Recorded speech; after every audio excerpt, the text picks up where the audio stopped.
Seven things that you had to know about marketing. Let me put it a different way. What if there were seven activities, seven principles, seven things that if you knew and if you followed, you would guarantee your marketing success? Would you want to know them? Would you follow them? Yeah, I think you would. Well, that's what we're going to be discussing today on Traffic Keys. Welcome, everyone. I am Atiba D'Souza, and I am your host here. And my job is very simple. It's to help you, the business owner who's trying to get more eyeballs on your website, drive more traffic to your website so you can make more sales, generate more leads in an organic fashion. My job is to help you do that. And I'm going to do that by teaching you everything that I know that I've learned over 15 plus years in this industry for free. And today I'm teaching you one of my favorite frameworks. Now, let me just be completely transparent with you. I customized this framework, but it didn't originate from me. Okay. It had to that's what 14 almost 15 years or so ago now. I read a book, Andy Stanley's 7 Practices to Effective Ministry, and it changed my life. There's no hyperbole in that statement. Okay. I read this book because we were building a church at the time, and Andy had distilled these 7 practices that he and his church in Atlanta, Georgia, used to grow their ministry. And I sat and I read that book, and I read it multiple times, and I learned these 7 principles, and we implemented them, and they worked. And they worked so well that I decided, you know what? I'm going to start using these principles in other areas of my life. And I did, and it worked. And one of the most major and impactful areas that I used it in was in marketing. And so I took what Andy created for ministry and I've adapted it to the 7 practices for effective marketing. And here's what's crazy about this, guys, is Andy did this. I've adapted it, and I've used these principles over and over and over and over again in marketing campaign after marketing campaign after marketing campaign. And remarkably, the campaigns that worked, the campaigns that did well, took into account all 7 of these. The campaigns that failed or struggled ignored one or more of these 7 principles. That's how powerful this is. What I've proven is if you pay attention to all 7 of these, you will have success in your marketing campaign. All right. Enough of the hype, enough of the build up. Let's jump into it. Let's actually get into what these 7 principles are. And I'm just going to run through these. We probably will take more time at some other time and break these down because they're huge and they're really important. Number one is the win. You have to know what it means to win. There has to be a win that you create your marketing campaign for. And the win, ladies and gentlemen, the win is not about you. The win is about the value that you're going to give, the value that you're going to provide, the value that is going to be received from the person who buys your product or service. Right? The outcome of your marketing campaign. You've got to know what that win is. That's where you're going, because you have to keep your eyes on that prize, on what their value is, not your own. Okay? All right? And that's crucial, that you have to keep your eyes on their value. Think about commercials. When you watch a commercial, they make you the hero of the commercial. Nike makes you feel like you're running, like you're dunking, and that you can do it. It's not about how great Nike is and that their corporate headquarters are wonderful. It has nothing to do with Nike. It has everything to do with what you're going to receive from wearing the shoes. Coca-Cola does the same thing. You're going to get refreshed. Who doesn't want to be refreshed? They've defined the win in terms of you the audience. And that's what you've got to do too in your marketing.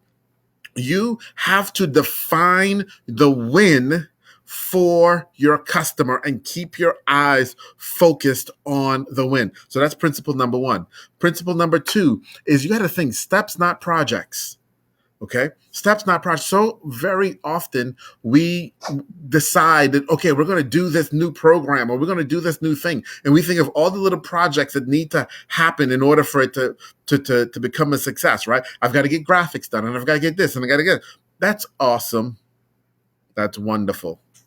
However, it will lead you to folly. You have to think steps. Now, what are the steps that we're thinking of? You have to think of the steps that you want your customer to go through in order to reach the win.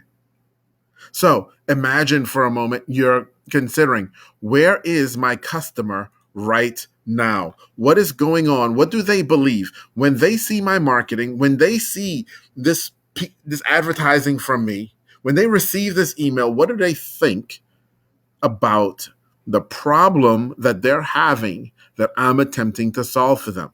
What are their thoughts?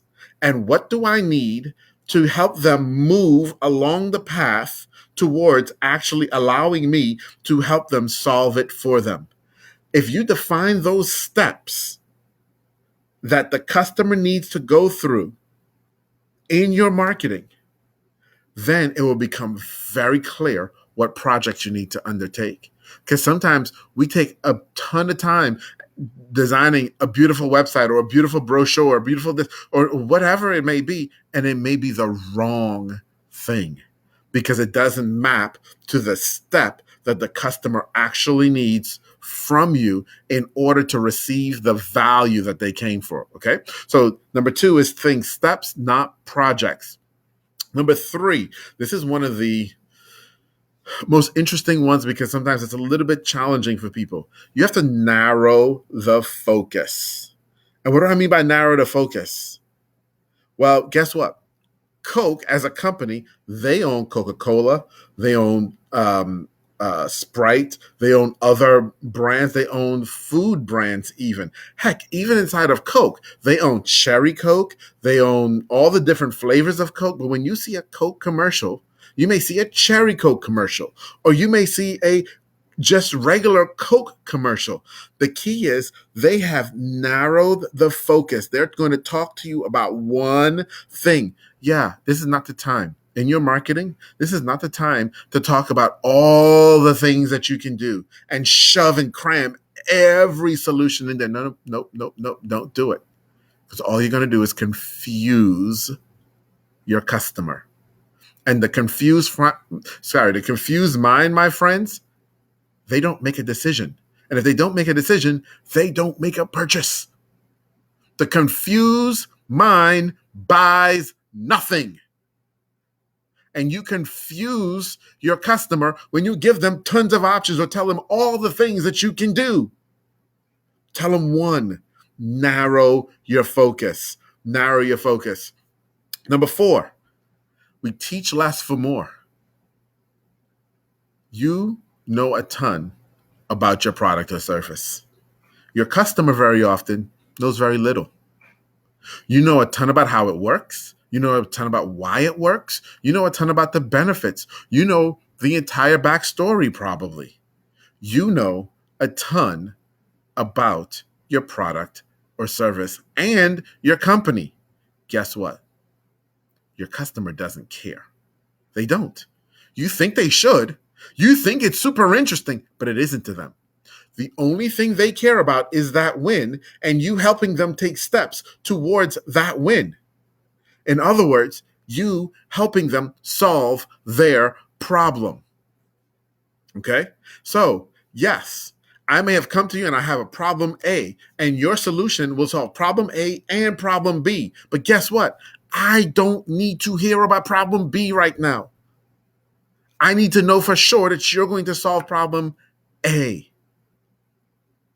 After I've bought into the fact that you can solve problem A, then you can also tell me, hey, this will also solve problem B for you. We have to stop having diarrhea of the mouth or the fingers when we're doing our marketing and our design. We have to stop it. Stop throwing up information and telling your customers everything. You have to consider what's the win and what do they need in order to take steps towards that win. And that's it. Don't tell them more than that. Why? The confused mind will not buy. And the more information you give them that's extra, is the more you're going to confuse them. It does not bring clarity. The confused mind does not buy. Number 5, listen to outsiders. If you've been around for a little while, you've probably heard me mention the Dream 100 a few times. If not, I talk about it. Go back to some past podcasts or some past videos and hear about it. But listen, there is somebody else who has spoken to your ideal customer, maybe about the exact product or service that you're selling, maybe about a tangential product or service that you're selling, or maybe even about a completely different and unrelated product or service than what you're selling. But somebody else who has spent millions of dollars is also talking to your customer. So when you're confused or wondering, what should I say to them? How should I say this? Go listen to somebody else who's also talking to them and see, how are they talking to them? And ask yourself, why? Why are they talking to them in this way? Especially if it's a competitor and they're selling a similar product. Why? Why are they talking to this customer in this way? What is the problem that the customer is having that they believe that this and this, whatever they're saying, is going to be the solution for? You have to listen to outsiders. Okay? Number 6, we have to work on it.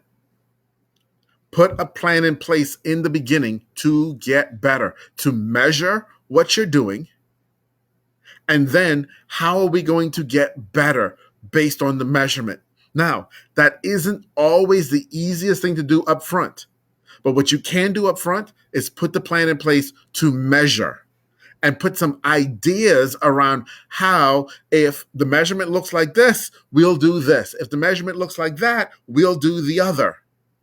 And then when the real data comes in, then you actually get to work on it. You get to get better. You get to analyze and change and become better. Work on it is number 6. And then number 7, last but not least by any stretch of the imagination, is you have to put a plan in place to replace yourself. You have to put a plan in place so that someone else can do what you just did. Someone else can recreate this marketing campaign that you just created or run this marketing campaign. If it's so complex, if you're the only one that understands, your business will never grow. You may get a one-hit wonder. This campaign may work this time, and you're thinking, woohoo, it worked. But then you won't be able to repeat it. Because if you cannot replace yourself, if you cannot break what you're doing down into simple enough terms that you can teach someone else to do it and they can run with it and they can accomplish it as well as you did, then you're creating a system that's not duplicatable, and you're creating a marketing system that will not stand the test of time. Okay? So those are the 7, guys. I'm going to run back through them really, really quickly. First one is the win. Next is think steps, not projects. Then we narrow the focus. We teach less for more. We listen to outsiders. We work on it. And last but not least, we replace ourselves. These are the 7 practices, the 7 principles that if you build into every one of your marketing plans, I guarantee you success with it. If you execute it, obviously. I mean, if you don't execute it, you can't have success. But assuming that you execute it, if you execute it, you will have success. I've proven it time and time again. It's impossible to fail. So that's it for today, guys, for me on Traffic Keys. I hope you got something out of this today.